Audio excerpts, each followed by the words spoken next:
श्री शिवाय नमस्तुभ्यम। तो हम लोगों ने आज के टाइम पे सभी घरों में एक छोटी सी चीज को देखी है और वो होती है बीमारी, है ना। कि बहुत सारे घरों में शुगर होता है, बीपी है, किसी को दर्द की समस्या है, किडनी, दाद है और काफी ज्यादा लोग को पेट से संबंधित गैस की समस्याएं होती हैं। तो अगर आपको इनमें से कोई भी ऐसी प्रॉब्लम है, बीमारी आपको कोई सी भी है ना, तो आपको नींबू के रस का ये उपाय छोटा सा करना होगा, जिससे आपके घर में कभी भी बीमारी प्रवेश नहीं करेगी और आपका पूरा परिवार स्वस्थ एवं निरोगी रहेगा। ठीक है ना। बस एक चीज का ध्यान देना है, इस उपाय को आप किसी और के लिए नहीं कर सकते। वीडियो के स्टार्टिंग में ही आपको बता दूं कि आप चाहो तो हम इनके लिए कर लें, उनके लिए कर लें, नहीं, आपको यह उपाय खुद करना है और खुद के लिए करना। ठीक है ना। थोड़ा सा तरीका समझिएगा। स्क्रीन पे आप सभी को नींबू दिख रहा है, तो हमें बहुत ज्यादा नींबू की जरूरत नहीं है। एक नींबू लेना खड़ा, और उस खड़े नींबू को काट करके उसके 2 टुकड़े करना, जैसे यहां पे किए ना। यहां पे भी जो 2 टुकड़े किए हैं, हमें जरूरत सिर्फ 1 टुकड़े की है, दूसरा टुकड़ा नहीं लेना। ठीक है ना। 1 टुकड़ा लीजिएगा। साथ ही साथ आपको दूध लेना है। ध्यान रखिएगा, जो दूध लोगे वो दूध गर्म किया हुआ ना हो, वो दूध कच्चा हो, और गौ माता का ही दूध होना चाहिए। इस चीज का ध्यान रखना। तो कच्चा दूध लीजिएगा। अब यहां पे बताने जा रहा हूं, उस तरीके को बहुत ध्यान से सुनिएगा। आप इस दूध को उठाना और जो नींबू मैंने दिया उसको उठाना, और उसको लेके कहां पे जाओगे? महादेव के शिवलिंग के पास।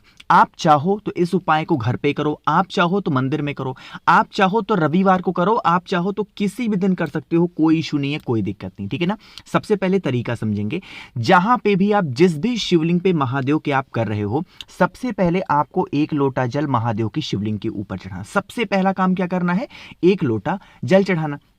जल चढ़ाने के बाद में अपने हाथों से खूब अच्छे तरीके से शिवलिंग को पोंछ देना, जिससे जो आपने जल चढ़ाया है वो नीचे गिर जाए। अब यहां पे तरीका समझिएगा, बहुत ध्यान से सुनिएगा, वरना आप गलती कर दोगे तो आपको फायदे से ज्यादा नुकसान होगा। नुकसान कहां होगा अभी आपको समझ में आएगा। आपने जल चढ़ा दिया। अब जल चढ़ाने के बाद में जो दूध आपके पास में है, उस दूध को कुंदकेश्वर महादेव, फिर से बोल रहा हूं, नाम को नोट करिएगा एक बार। जब भी कोई विशेष परिस्थिति हो, धन की समस्या हो, बीमारी की समस्या हो, तो किसका स्मरण करते हैं? कुंदकेश्वर महादेव के नाम से आपको दूध चढ़ाना है। जब दूध चढ़ाओगे तो यही दूध बहता बहता जलाधारी से नीचे गिरेगा। आप इस दूध को रोक लेना। ठीक है ना। किसी भी छोटे से पात्र में, कटोरी में, प्लेट में, लोटे में, कहीं पे भी दूध को रोक लेना। अब जो दूध को आप रोकोगे, नींबू का इस्तेमाल अभी नहीं करना है, दूध रोक लेना, और दूध को लेकर के महादेव के जब शिवलिंग के पास जाओगे तो उनकी एक चौखट होती है। अरे होती कि नहीं होती है? अब मान लो ये उपाय आप अपने घर पे कर रहे हो, तो महादेव के शिवलिंग के पास में ही इस दूध को लेकर के बैठ जाना। ठीक है ना। बैठने के बाद में आपके पास में जो नींबू है ना, उस नींबू को आप जब इस दूध को रोकेगे, रोकने के बाद में आधी पूरी नींबू को जल्दी से, मेरी बात सुनिएगा, गलतियां ये लोग करते हैं, खूब जल्दी से पूरा नींबू नचेड़ करके और 10 सेकंड के अंदर पूरा का पूरा दूध पी जाना है।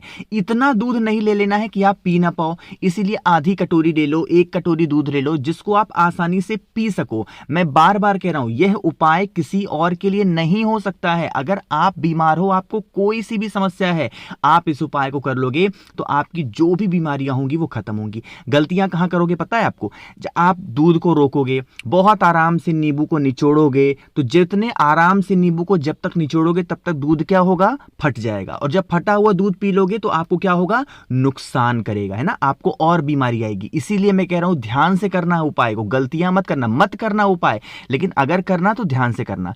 जब आप दूध को यहां रोको, तो रोकने के बाद में मतलब सारा काम 10 सेकंड में करना है। दूध रोकने के बाद में नींबू के रस को खूब जल्दी से उसमें गाड़ दो, जितना जल्दी से गाड़ सकते हो, तुरंत बैठ करके पी जाओ। समझ रहे हो? तो अगर आप इस उपाय को कर लेते हैं तो आपके शरीर से संबंधित जो भी बीमारियां होंगी वो सारी खत्म होंगी। और हां, ध्यान रखिएगा, तांबे के लोटे में दूध नहीं लेना है, बाकी किसी भी पात्र में ले सकते हो। आगे बढ़ते हैं अब इस वीडियो के हम लोग अपने दूसरे उपाय की तरफ, और यह उपाय बीमारी का नहीं है, यह उपाय है धन संपदा का। देखो, हमारे घर में अगर धन की कमी होती है तो उसके कई कारण होते हैं। कई कारण में से एक कारण आपका होता है पितृदोष, है ना। अगर आपके घर में पितृदोष लगा होगा तो अनचाहे पैसे आपके खत्म होंगे, है ना। लोग आपके घर में क्या होगा? कर्ज की समस्या बढ़ेगी, पैसे ही घर में नहीं टिकेंगे। उसके लिए आपको जरूरत पड़ेगी झाड़ू की। अब यहां पे नई झाड़ू आपको नहीं लेनी है। जो झाड़ू का इस्तेमाल आप अपने घर में डेली झाड़ू लगाने में करते हो वही झाड़ू आपको लेना, ठीक है ना। झाड़ू लेने के साथ में आपको जरूरत पड़ेगी नमक की। अगर नमक आपके पास में हो, है ना, मेरी बात समझिएगा, अगर नमक आपके पास में खड़ा मिल जाए तब तो बहुत अच्छी बात है, और खड़ा नहीं मिलता है तो आपको पास में पिसा नमक होगा, उस पिसे नमक का भी इस्तेमाल आप कर सकते हो। लेकिन जब खड़ा नमक लोगे तो 7 टुकड़े नमक लेंगे, और अगर पिसी नमक लेंगे तो आपको 7 चुटकी पिसा नमक आपको लेना होगा, है ना। इन सभी चीजों को लेना। अब आप अपने घर में जहां पे भी झाड़ू लगाओगे, उस झाड़ू लगाते समय, झाड़ू लगाने से पहले आपको ये काम करना है, अपने लेफ्ट हैंड में आपको इस झाड़ू को पकड़ना है, और राइट हैंड से जो भी नमक आपने लिया है इस झाड़ू के ऊपर से 7 बार घुमाना है। कितनी बार घुमाओगे? 7 बार अपने पितरों का स्मरण करते हुए घुमाना है, और घुमाने के बाद में झाड़ू को वहीं पे छोड़ देना, और आपका जो मेन गेट होगा घर का लोहे का, उस गेट के बाहर नमक के टुकड़ों को अगर तेजी से आप फेंक देते हो, यकीन मान लीजिए कभी भी आपके घर में पितृदोष नहीं लग सकता, वो भी धन संपदा को लेकर के। इससे पितृदोष से हमें मुक्ति मिलती है। एक चीज का ध्यान रखिएगा, कुछ लोग कहेंगे भैया क्या ये जो नमक हम ये जो हम झाड़ू इस्तेमाल कर रहे हैं, क्या इसको हम फेंक देंगे? नहीं, फेंकना वगैरह कुछ भी नहीं है, ना ही आपको नई झाड़ू लेनी है।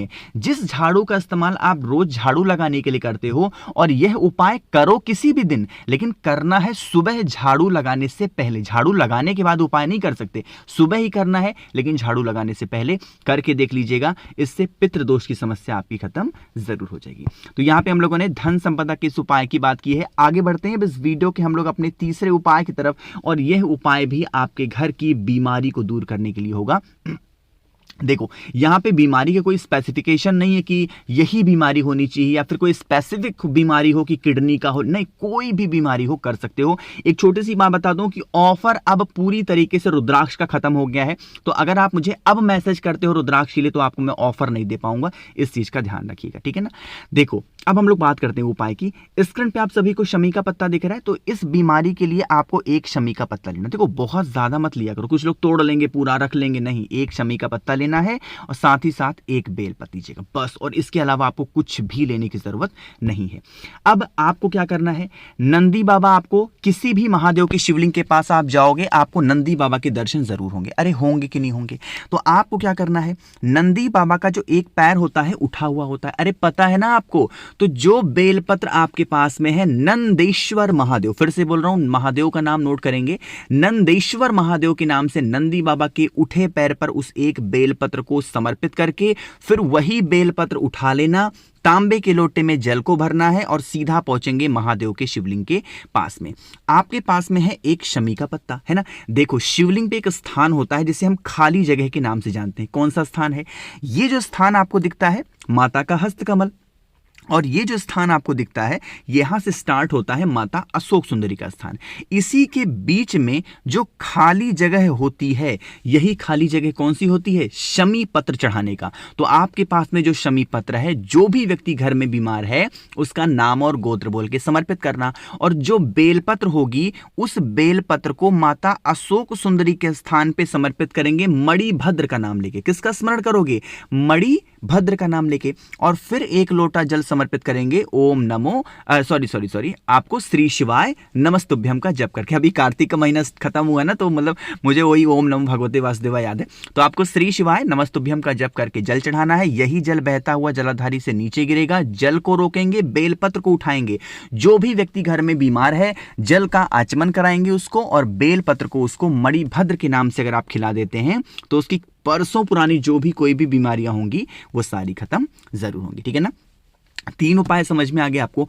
आगे बढ़ते हैं इस वीडियो के सबसे आखिरी और बहुत ही ज्यादा छोटे से उपाय की, जो कि करना है मात्र काले धागे से आपको, जिससे आप अपने घर की सभी प्रकार की बीमारियों को इस उपाय से भी दूर कर सकते हो। लेकिन कैसे करना है, क्या फायदे हैं, बताऊंगा तब जब आप सभी लोग करेंगे वीडियो को लाइक। मेरे जितने भी भाई बहन आवाज आज मेरी पहली बार सुन रहे हैं, चैनल को जरूर सब्सक्राइब करेंगे, ठीक है ना।